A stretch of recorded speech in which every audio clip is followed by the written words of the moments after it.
Good day, Madam Boss. Papalo naman po ng aking Facebook account at pa-share na rin po ng aking video. Maraming salamat po for today's video. Honda Click front shock repack, bagong bago.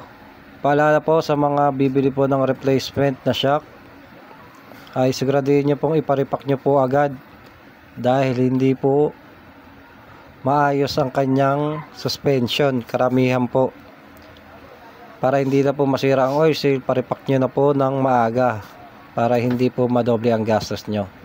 Yan, 80 ml lang po siya sa isang shock.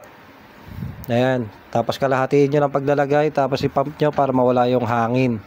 Yan, flex ko lang yung bagong dating kong tools na Stanley. Yan, napakalupit. Yan, tapos yung natira ilagay na natin ulit at ipump para siguradong wala ng hangin na natitira.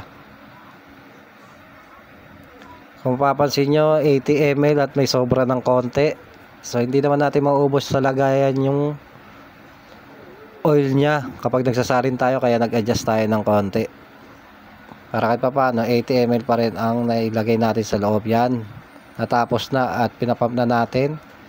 Yan, so hanggang dyan yung kanyang marka ng pagpump, all goods na po yan.